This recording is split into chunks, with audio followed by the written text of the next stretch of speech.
Քննարկում ենք հարց համար 35-ը զինվորական ծառայության եւ զինծառայողի կարգավիճակի մասին օրենքում փոփոխություններ եւ լրացումներ կատարելու մասին օրենքի նախագծին հավանություն տալու եւ անհետաձգելի համարելու մասին հարցը։ Զեկուցող Պաշտպանության նախարարի տեղակալ Հրաչյա Սարգսյան, համեցեք պարոն Սարգսյան։ Մեծարգո պարոն վարչապետ, հարգելի գործընկերներ, ձեր քննարկմանը ներկայացված զինվորական ծառայության եւ զինծառայողի կարգավիճակի մասին օրենքում փոփոխություններ եւ լրացումներ կատարելու մասին օրենքի նախագծի համաձայն նախատեսվում է ավելացնել պարտադիր զինվորական ծառայության մեջ գտնվող շարքային եւ կրտսեր ենթասպայական կազմերի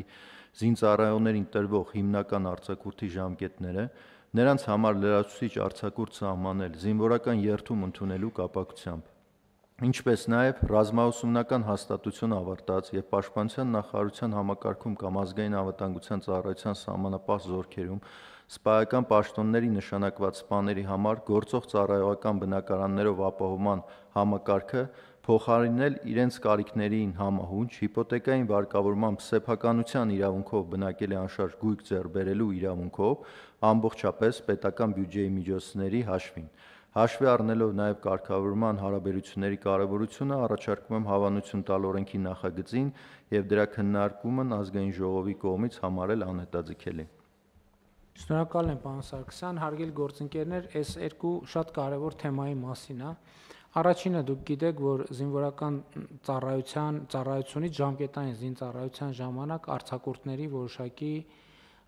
քվոտաներ կան սահմանած, բայց իրական կյանքում մենք ունենք իրավիճակներ, որ այդ քվոտաներից իհարկե օգտվում են, եթե չեմ սխալվում, վերջին շրջանում մենք նաև որոշակի ավելացրել ենք այդ քվոտաները, պարտադիր արձակուրդների ժամկետը, բայց հիմա պրակտիկան այնպիսին է, որ նաև դրանցից դուրս ոմանք կարողանում են օգտվել այս կամ այն հանգամանքների բերումով, ոմանք չեն կարողանում օգտվել։ Հիմա ըստ էության այս որոշմամբ մենք հետևյալն ենք անում, նախ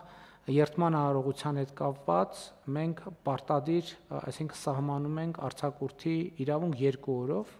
2 օրով պարտադիր սահմանում ենք արձակուրդի իրավունք։ Իսկ ծառայության ընթացքում ամեն 6 ամիսը մեկ բոլոր ժամկետային զինծառայողները պարտադիր կարգով ստանում են արձակուրդի հնարավորություն, որպեսզի չստացվի, որ ծառայողների մի մասը, ովքեր իրենք կամ իրենց հարազատները կարողանում են հասնել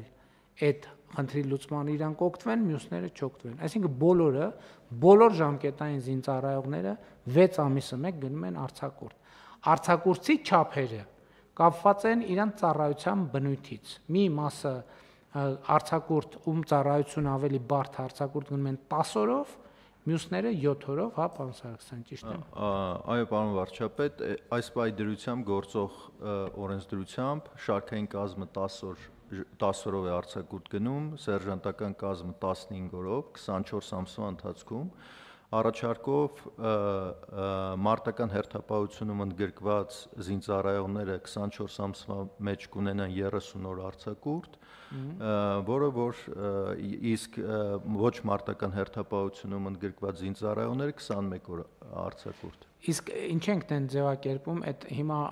գրած է այդպես, բայց պատմելիս ասում ենք 6 ամիսը մեկ կգնան արձակուրդի։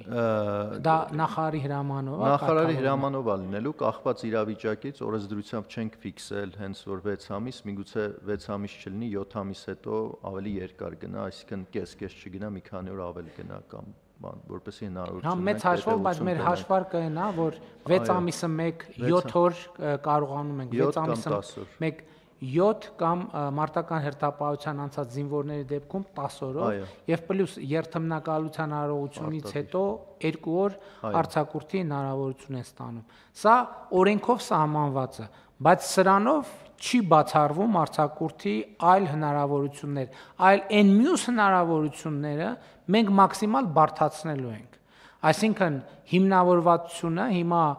որոշումների կայացումը այդ մասնավոր դեպքերում արձակուրդների արդեն հնարավորինս տանելու ենք դեպի գլխավոր շտաբ, որպեսզի անհրաժեշտությունը հիմնավորվի, որպեսզի հնարավորինս ուղղակի տենց քմահաճույքով կամ կամ բարեխոսությունով արձակուրդի հնարավորությունը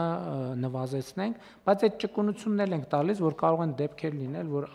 ասենք օրինակ մարդը կարող ասի, այս անգամ ինձ 5 օրով տվեք, ես ինչ որ 2 ամիս հետո ունեմ ընտանեկան ինչ որ միջոցառում, այդ 2 օր այդ ընտանեկան միջոցառման համար ինձ արձակուրդ տվեք, գնամ ընտանեկան միջոցառման մասնակցեն, կարծում եմ լավ որոշում է եւ երկրորդը կապված հիշում եք, որ մենք որոշում ենք կայացրել, որ ռազմական համալսարանի շրջանավարտները ովքեր կստանան նշանակում, մենք իրանց բնակարան ենք տրամադրում եւ այն ժամանակ ընկալումն էր, որ բնակարանը մենք տրամադրելու ենք որոշակի պայմաններում մայրաքաղաքում, բայց հետո մենք արձագանքներ ստացանք նաեւ շահառուներից, ովքեր ասում են, որ գուցե մենք ուզում ենք, ասենք, մեր ծննդավայրում ունենալ բնակարան, ավելի մեծ բնակարան, ավելի լավ պայմաններով, ավելի այլ հանգամանքներում, դրա համար այս քննարկումների արդյունքում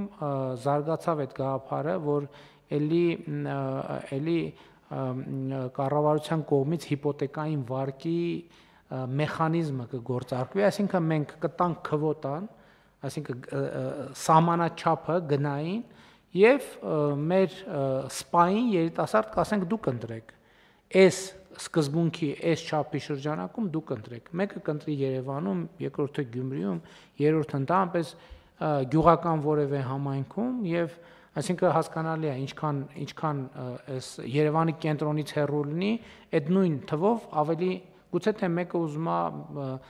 առանձնատուն ձեռք բերի, հետնել ունենա 5000 մետր, ասենք օրինակ հող այգի եւ այլն, ինչու ենք մարդուն մենք զրկում այդ հնարավորությունից, ասում չէ, այս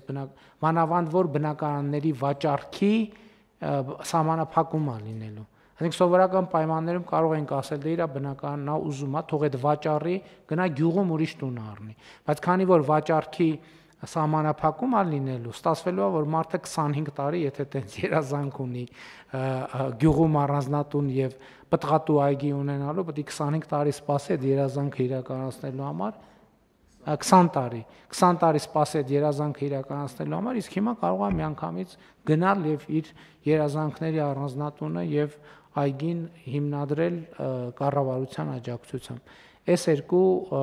փոփոխությունն է, իհարկե այդտեղ հարցեր կան ֆինանսավորման հետ կապված ճշգրտումներ անելու բյուջետային տողերի, դա էլ աշխատանքի ընթացքում դա կիրականացվի։ Պարոն վարչապետ, ճիշտ է, դուք ասեցիք, բայց նաև կուզեի ընդգծել, որ նաև կարևորում է, որ մենք ստեղ ընտրություն ենք տալիս, այսինքն գործող կարգավորումների շրջանակներում մենք պետք է ինչ-որ չափորոշիչների բնակարանի մրցույթ հայտարարեինք, կառուցապատողները կամ անհատները գային գնումներին մասնակցեին, ունեինք նայենք ինչ-որ բնակարան, իսկ այս մեխանիզմի միջոցով մենք հնարավորություն ենք տալի իրենք ընտրություն կատարեն ու կախված չի թե բնակարանը գտնվում է Երևանում ձեռք կբերի թե մարզում, մենք բոլորին միևնույն սահմանաչափն ենք տալի, որով որ պայմանավորված արդեն տարբեր տեղերում մակերեսները տարբեր են լինում։ Այսինքն պայմանականորեն ասած, չգիտեմ, որոշել ենք թիվը, թե դեռ նոր պիտի Կարգը կառավարությունը կհաստատի, տրամաբանությունն այն է, որ այս պահի դրությամբ կադաստրի միջինացված արժեքը 80 քառակուսի մետրի համար ենք նախատեսել շուրջ 35 միլիոն դրամի շրջանակներում։ Իմաստն են առնելու, որ մենք ձեզ 35 միլիոնի հնարավորություն ենք տալիս։ 35 միլիոնով ուզում եք գնեք Երևանում, ուզում ենք գնենք մարզում, ուզում ենք գնենք գյուղում, այդ 35 միլիոնն է։ Ինչ հարց կար մեխանիզմի հետ կապված։ Հա։ Չէ, պարոն վարչապետ, կներեք միջամտելու համար, ես ուղղակի հիշեցի, որ ես այն ժամանակ, որ այն կարգավորումն էինք անում, ես ասում էի սենց անենք։ Շատ լավ։ Խնդրեմ այլ դիտարկումներ։ Չկան այլ դիտարկումներ, մեկ էլ մի հարց, պարոն Սարգսյան, քանի որ համոզված եմ մեր ժամկետային զինծառայողների, սիրելի ծնողների, սիրելի զինծառայողների, սիրելի ծնողների մոտ հարցա ծագելու, այս կարգավորումը ուժի մեջ մտավ, ասենք ենթադրենք օգոստոսի 1-ին, ո՞նց է գործելու, գործելու է որ պահից է սկսելու գործել, այսինքն այդ պահից սկսած կարգավորում մտնելու է առաջիկայի համար բնականաբար հետադարձ ուժ չի ունենա, բայց առաջիկայի համար բոլորի վրա կհասցնենք տարածել, թե նրանք ովքեր արդեն ենթադրենք մի տարի 6 ամիս ծառայել են, իրանք էլ մի 1-ից կօգտվեն։ Թե դա դեռ լրացուցիչ կարգավորման հարց է։ Կարծում եմ լրացուցիչ կարգավորման հարց է, բայց ենթադրում եմ երևի քանի որ ինքը բարելավող նորմա, երևի կնայենք ով ինչ ծառայության ժամկետ անց է եւ տրամաբանություններ որ մասնանք, եթե չենք տվել, չի ունեցել այդ բանը, միգուցե այդ մի մասով տանք արձակուրդ։ Չէ, դե հարց կա, հիմա կարող է լինել զինծառայող, որ ուժի մեջ մտնելու պահին իրան 30 օր մնաց լիսելնի ծառայելու։ Մենք իրան ասելու ենք այստեղ հարցեր կա, ենթադրում եմ պետք է կարգավորենք։ Երևի, հա, կարծում եմ։ Որ ես նկատի ունեմ ճիշտ ակնկալիքները ձևակերպենք, որ հետո մարդիկ տենց ֆրուստրացիա չունենան։ Շատ լավ։ Խնդրեմ, կան այլ հարցեր, դիտարկումներ։ Չկան այլ հարցեր, հարցը դրվում է քվեարկության, ովքեր են դեմ որոշման ընդունմանը, դեմ չկա, որոշումն ընդունված է, հարգելի գործընկերներ, մեր նիստի